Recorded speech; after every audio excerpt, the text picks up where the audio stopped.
Okay. And we're back. Well, What were you gonna um say? you were asking like about my dad Mm, and the denial and then if that changed. And mm, so yeah, definitely I think once he understood that the chemo was not working, and was told like we will do radiation solely for pain management. mm, And yeah, and then towards the end it basically everything became about pain management. mm. Um Yeah, yeah. that sounds But really tough. it's tough, it's especially hard. Again, I think Mm, watching someone who my whole life was kind of like larger than life and so ridiculously like physically strong. mm. Like he could hug you and kind of like crack your ribs if he hugged too hard. I mean, never happened to me, but there were times, um, and just someone who was so strong and robust and so healthy previously. Hmm. And I think also had faced, maybe other health problems that you come out the other side of. And I also wonder, is it because there's so much cancer in my family? But people, yeah, they get cancer, but then they'd survive. Yeah. So he just thought like, oh yeah, well, both my parents have had cancer. This person's had cancer. That they're still here, like, Mm, or not his parents, but other people. mm, Um, yeah, but I also I do think that culturally there's a lot of death denial in Punjabi culture. mm. I From, think from not what just I've Punjabi culture, I think a lot well, of it's cultures. like I don't want to get on a tangent, but what's interesting to me, are you familiar with the work of Caitlin Doty? No. Uh, so there's the Order of the Good Death. She started that, and Oh, yes, that name sounded familiar. Yes. yeah, I think she started off with a YouTube series called Ask a Mortician, and which is Oh, actually how I got interested in her work. I was trying to look up like the environmental effects of green burial versus natural burial, oh, and fascinating. came across a very informative video like in 2009 or 2010. Okay. Um, and so she has said in the past that, oh, one of the reasons we have such deep death denial is because we also don't work with our dead after they, like we don't care for the bodies. Mm. Generally Yeah, it's removed from someone us. dies. Yeah, someone dies, you call the funeral home, they come and transfer the body, Mm, and then you see it at the funeral all done up and that's it. mm, Um, Now, in Punjabi that culture, that's not true. And although we use funeral homes, um, traditionally, like family members will clean the body. Um, Now, usually, if it's a male family member, it's all the men. If it's a female family member, it's all the women. Um, so just washing the body, and there are different rituals that are done. And I thought, well, we do all this stuff, and yet and even like we have witness cremations, mm. which I don't know if you like basically. My So dad again was in North, cremated, but we didn't watch. There wasn't like a way yeah, to so witness. yeah, so in North American culture, usually again the body's cremated with just the person working there. They're all alone. It's Yeah. them and the body. For us, everyone goes to the crematorium. Like you Mm, leave the funeral home, you go to the that's beautiful. crematorium. And traditionally, it would be the eldest son to like press the button. Mm, My dad yeah. was a big believer in like equality between men and women, so my brother and I pushed it together. Yeah. Um, which is interesting because I remember before the funeral, I was like, I don't want to do that, and then at the time, I was just like, yes, Okay, fine. Yeah. yeah. Um, so we do a lot like with the body, whether it's washing the body or witnessing the cremation. And but there is still such deep death denial. So I Mm, don't know if I agree with Caitlin Doty about that. mm, And it's something I'd really like to look into further, especially in my own culture. mm. But And yeah, because it's the idea of like, oh, Western people, we just, the body's taken away, we don't touch it. That's why we're so death averse. It's like, is that why? Maybe there's there's, lots of I don't know. reasons. It could be. I mean, I know that are you a Buffy the Vampire Slayer fan? Okay, here's what I'm gonna say. I watched it when it first aired. I was a huge fan when it first, I was 12 years old, I still remember. I've seen every single episode, but that was, we're going Long like time ago. a lot, what's that, like 25 years ago Okay, when it first fair. started. So I'll call myself a fan, but I honestly have forgotten a lot. Okay. Well, the reason why I asked thinking about the body was Oh, because the there's episode The Body? the episode The Body, and that is Oh, literally what happened to me, to my family. We oh like got God. home and it was like, You Dad, said, oh my God. Dad, Wow. and it was just like a panic. And thankfully we were all together, although technically actually my sister was there first, but anyway.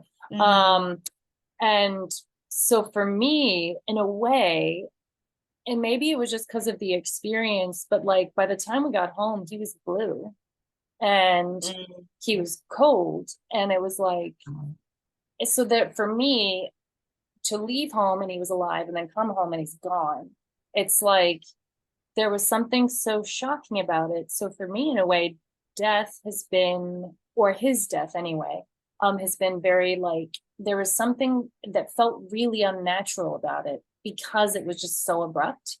mhm. And I remember seeing him at the funeral 3 days later, 4 days later.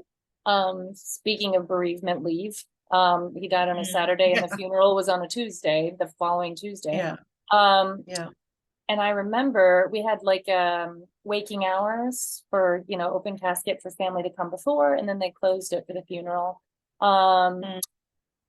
I was creeped out by his body, and I had had a dream the night before that he had sat up in his coffin, like that I had gone to his waking hours and he sat up in his Oh, coffin.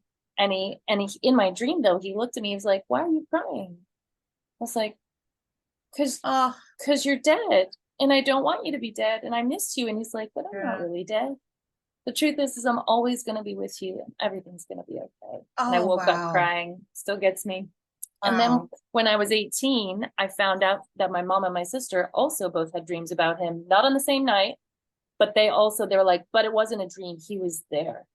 And my mom's like, "Oh, he talked to me about how you girls were doing. And we were just catching up and we said goodbye." And then my sister's like, "I had a dream about him too." And my sister was upset that he came to Wow. her last. we, Ah, we all laughed. We were like, maybe he just came to us in the order that he knew who would need the most time. yeah, I you don't never, know. Um, and that's so, so fascinating to me. yeah, It's and special. it's so special. I'm so grateful. But then what ended up happening the next day at his waking hours, I remember I looked at the funeral home, the walls had like this ugly wood paneling that I didn't like. And I remember making note of it in my dream. And I looked Mm, down because I had made cards like to send with him while he got cremated to like say goodbye okay. and like write Yeah. farewell messages. And I like looked down at my dress and it was the same dress in my dream. And then I was just like, whoa. And Wow. I was like, okay, okay, Dad, I believe you. So then I was like, oh God, is he gonna sit up?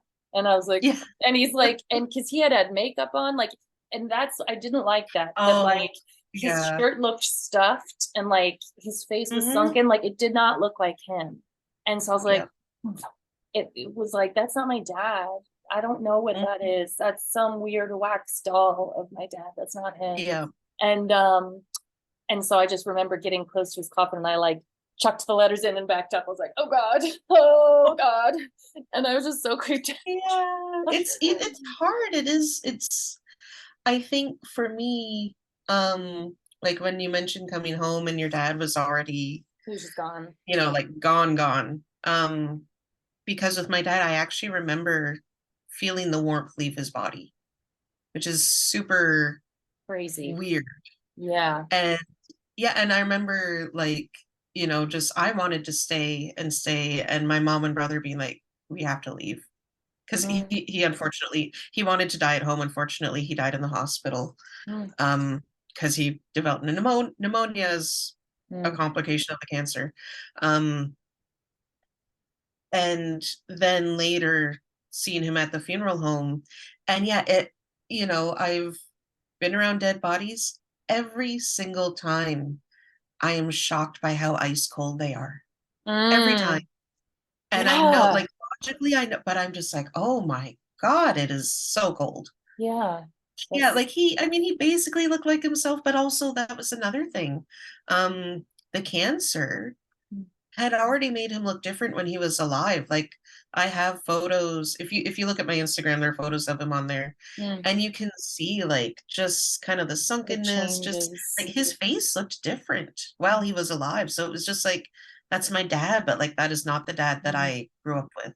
Yeah, it's not him. Yeah.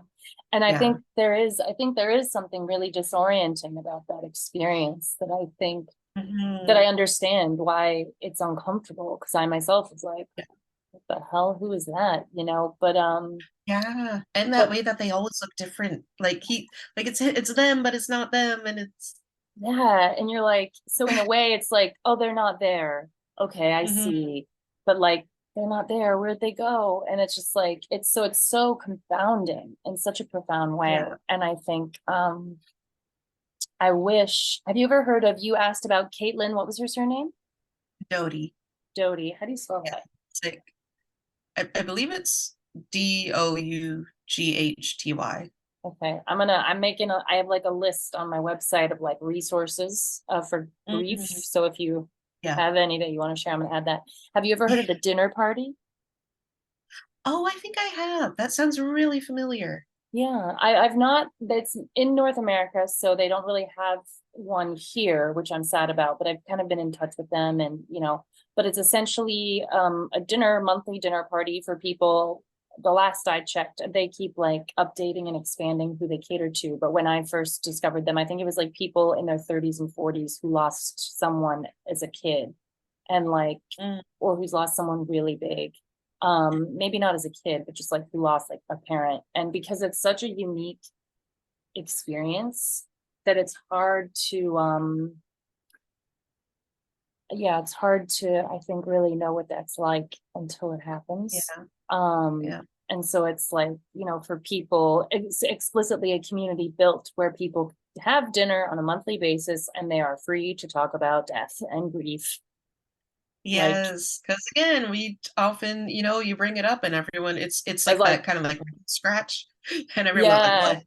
How? Yeah, Why is she talking about this? And it's like, yeah. we talk about so many other aspects of life. Can't we just talk about So this one thing?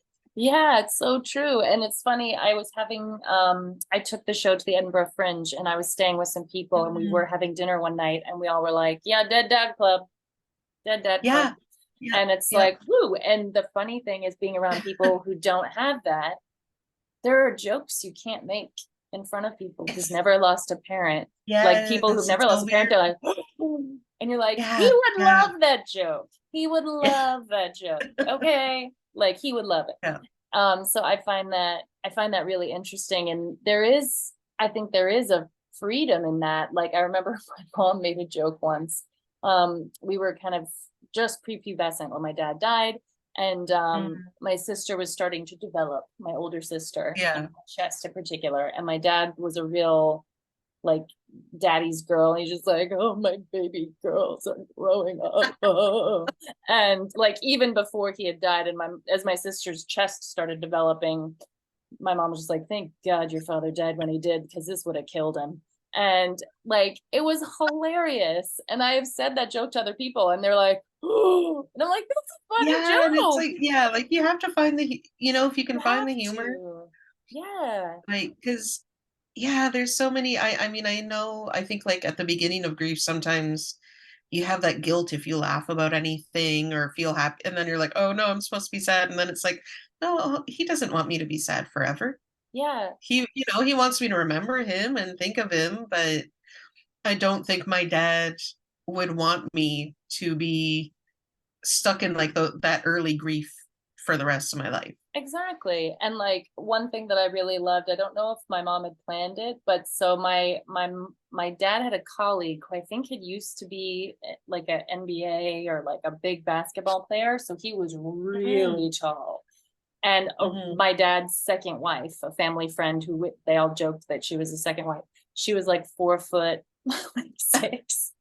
So my mom had the really tall basketball friend go collect the second wife from the airport. So when they arrived, like a Oh day my or two God. before the funeral, we all were just like crying, laughing, because it was like, Dad would have loved that. He would have loved Yeah. that. And I have a friend who Yeah. even they were telling me recently, they were like, my dad asked me to do stand up as his eulogy.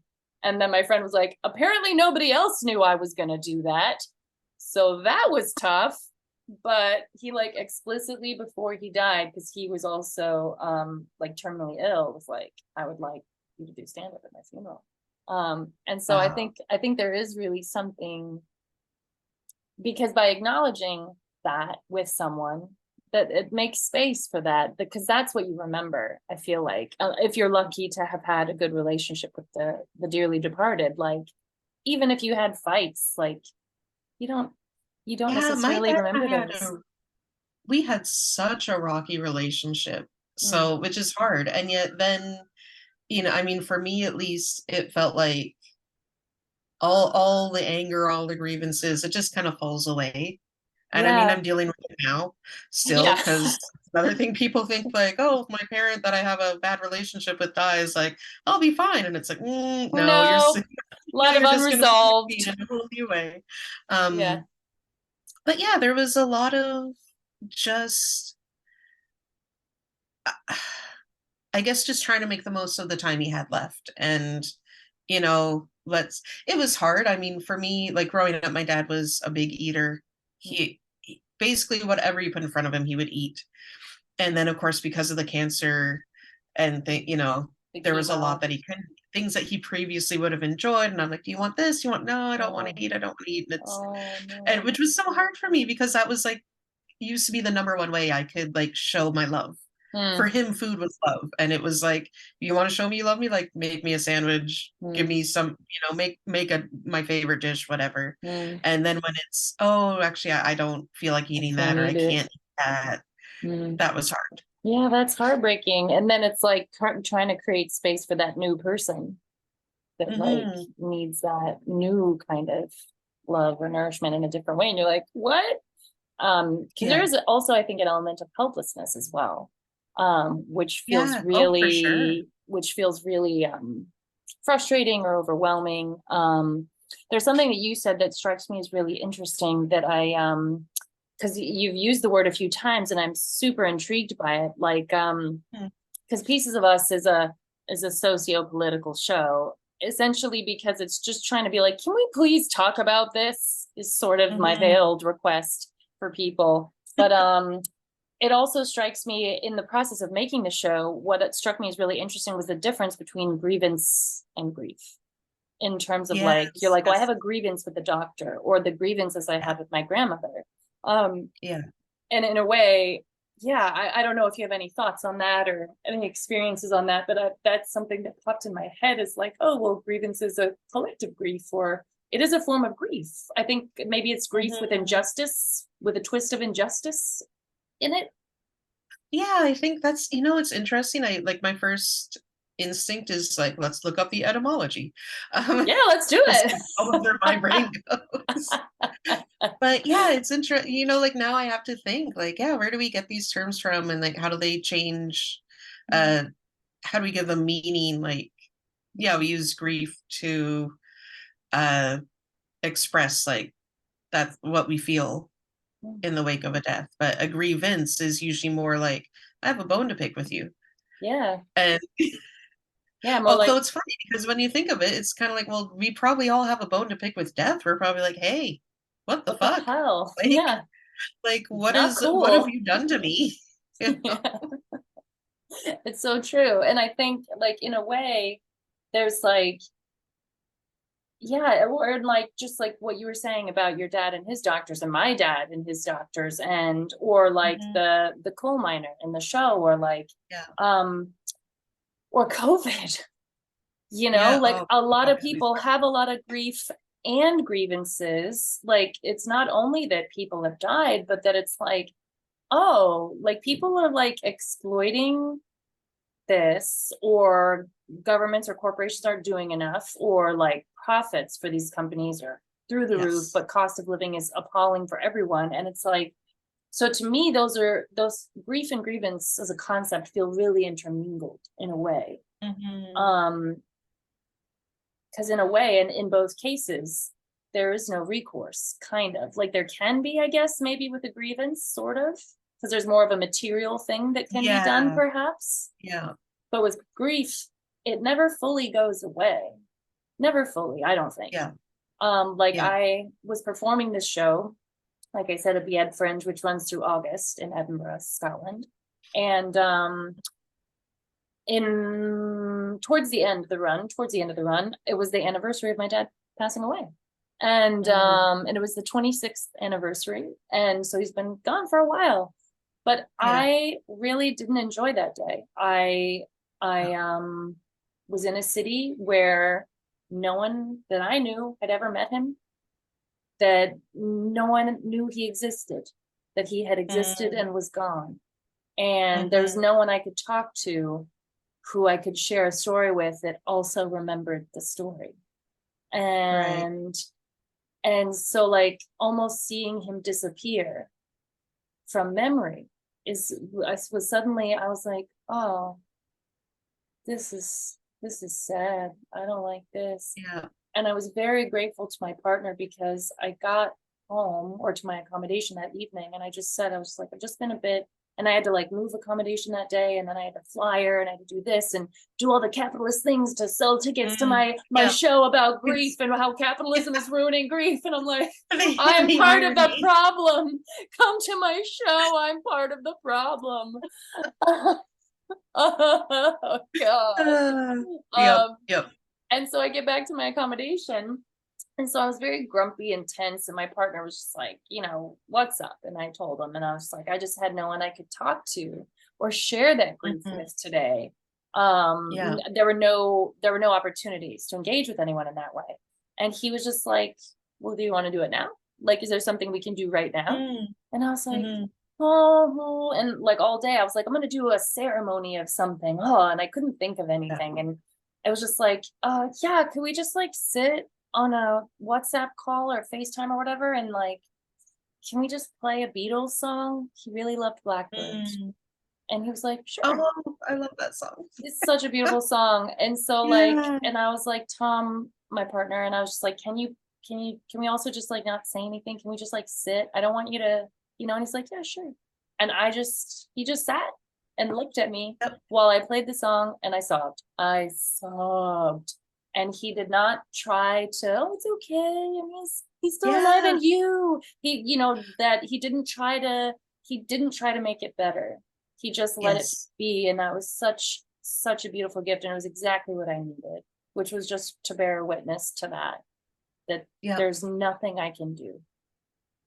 There's And nothing. there's so like, that's so amazing because especially, like, community death care, so much of it is simply bearing witness, Mm, and, I mean, obviously, there are things you can do to help someone if like, I think, like, when they're really kind of in those initial stages of grief or just anytime someone like, the grief is getting really powerful and you're sobbing and, you mm, know, you can hold someone, you can bring them a glass of water, a cup of tea, but yeah, sometimes it's just as simple as sitting there holding space for them, yeah, letting the person cry, wail, share stories if they want, whatever they need to do. And you just need someone to sit there and be with you and not say, it's okay, mm, or it'll get better with time, mm. or, but yeah, like, he's always with, and hey, maybe our dads are always with us.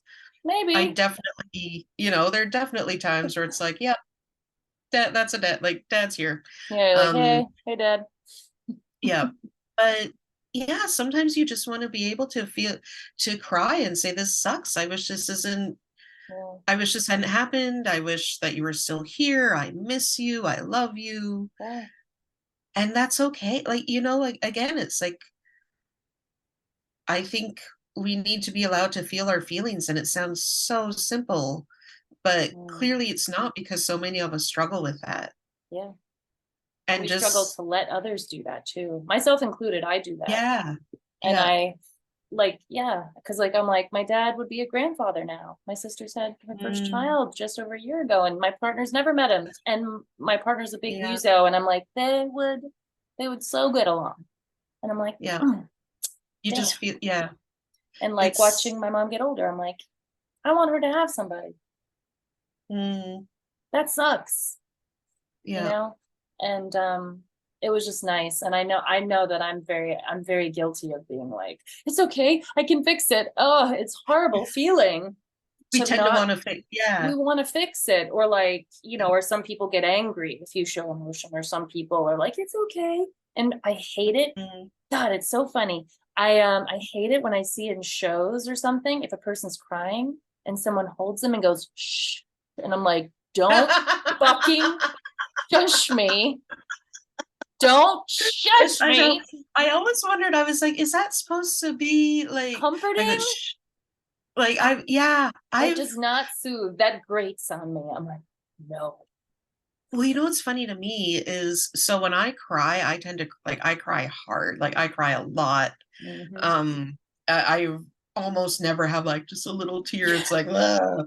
Um and I've had people say like you need to like and I'm like, no, I need to get all this This out out. now Yeah. or else it's just gonna be like stuck in my chest right here. It's so much Mhm. better for me to feel my feelings, to Mhm. feel my grief, to get it out, to cry and wail.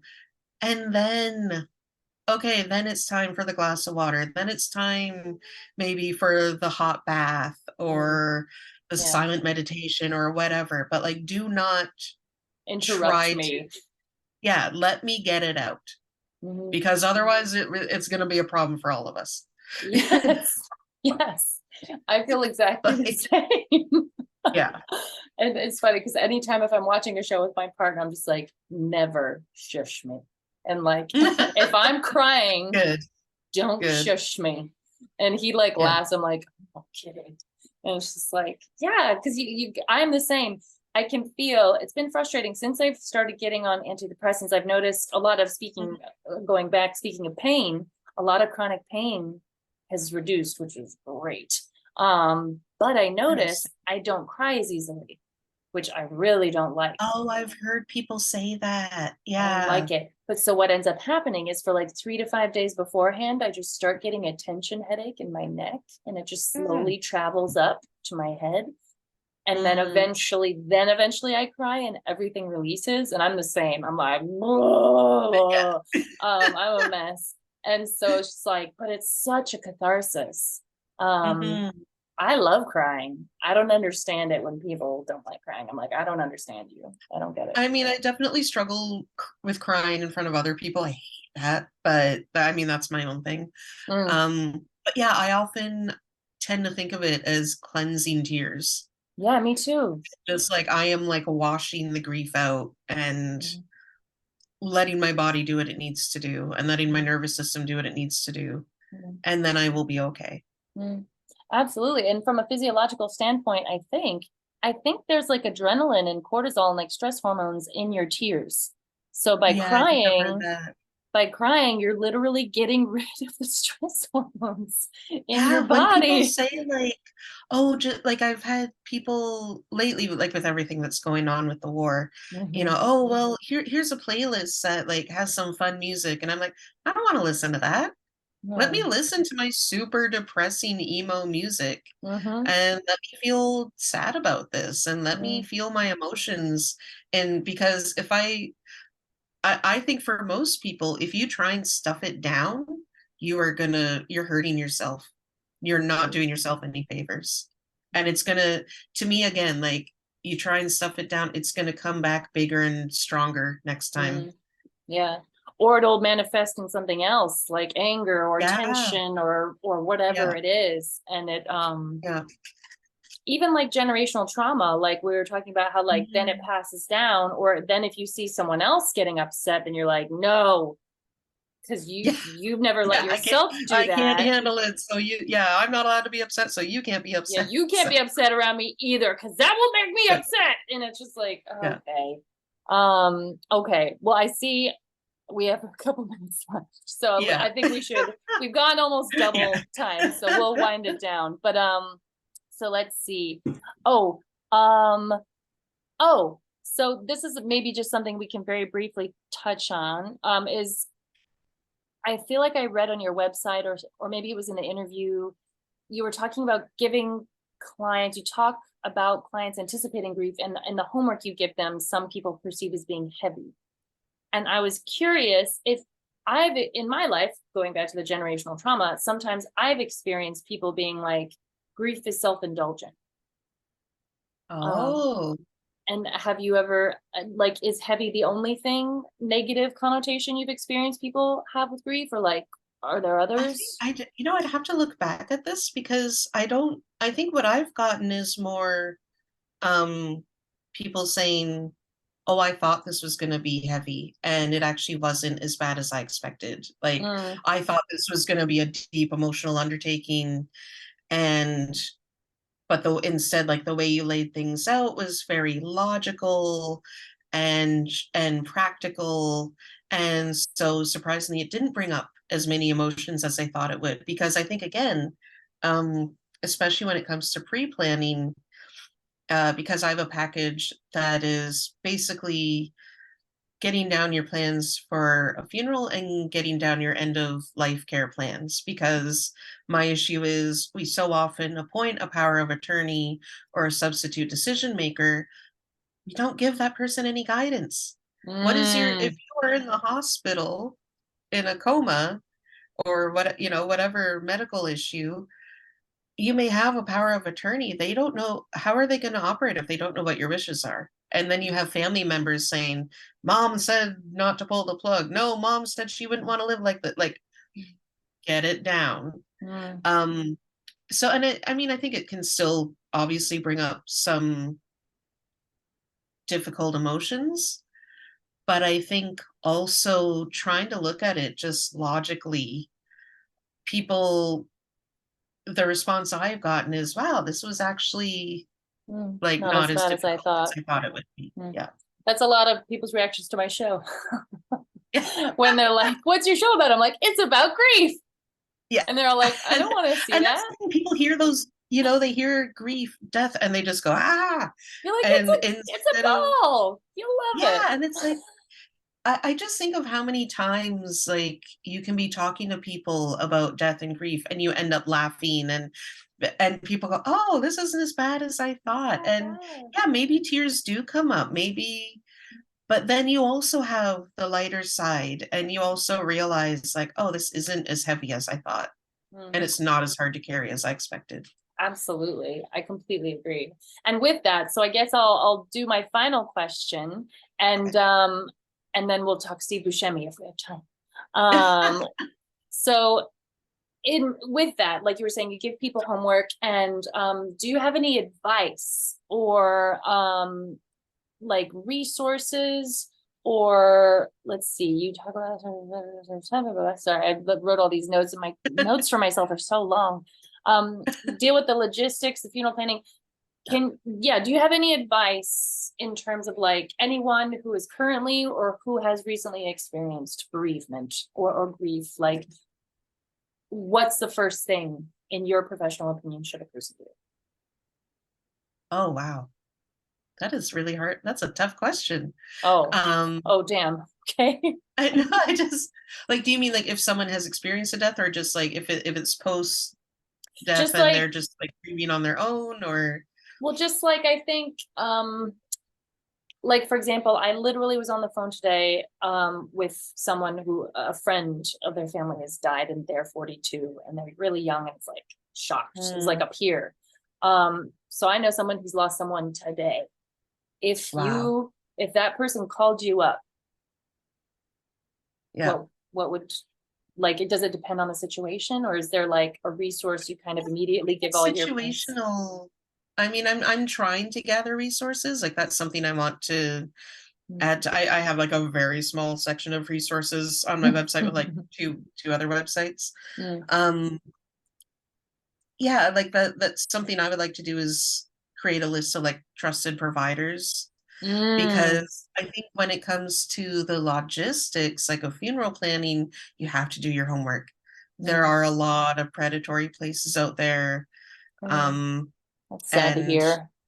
yeah, I don't know if I'd say maybe predatory isn't the right word, but A little, like a they little. might want to upsell you. And Mm, like even again, I just read the advice that's like, try to, if the place is really trying to get you to sign on the dotted line immediately, mm, probably not so good. Which again is why I ideally everyone would have their funeral plans done, because again, you don't know, you could die young, you could die unexpectedly, you could die in an accident. And then your family's left wondering, oh my God, what did they want? Did they want to be buried, cremated, blah, blah, blah, yeah. Um, so yeah, I think it's so hard to do all that stuff when you're grieving, Mm, to yeah. to be calling different funeral homes and shopping around and trying to compare prices and packages. Mm, And I think I hate to use the word self-care, but mm. I think when you're in that first state, sometimes it's really looking after your basic needs. And I literally mean like drinking water, eating food, attempting to sleep if you can, um, Mm, moving your body at least a little bit. mm, Uh, because it can, obviously, like for me, when I'm in a really bad state of grief, I basically feel like I'm glued to the couch. And like when I found out that my dad's chemo stopped working, I literally was like, I don't know how to get up off the couch and feed myself. I think I was on the couch for a few hours and literally thinking, I don't know how I'm going to do this. yeah. So I think there are, so many basic things Mm. that, again, when you're grieving, can feel like trying to Huge. climb a mountain. Yeah. Yeah. So stuff Yeah. that, because, yeah, you don't really want to cook yourself dinner. Yeah. And Yeah. You're just going to be like, I don't know. I'm just going to go to bed. And you're like, no, you yeah, need to eat. And you're going to wake up and you're going to feel like it's shit. hard. Yeah. Yeah. And then, I mean, for me, I sometimes, depending on the grief, I have literally struggled to chew. Mm, I feel like chewing is too difficult.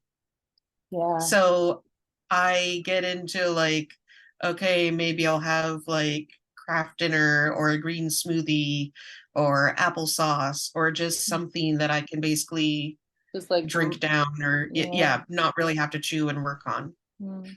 And it's Okay. kind of about like taking care of your most basic needs.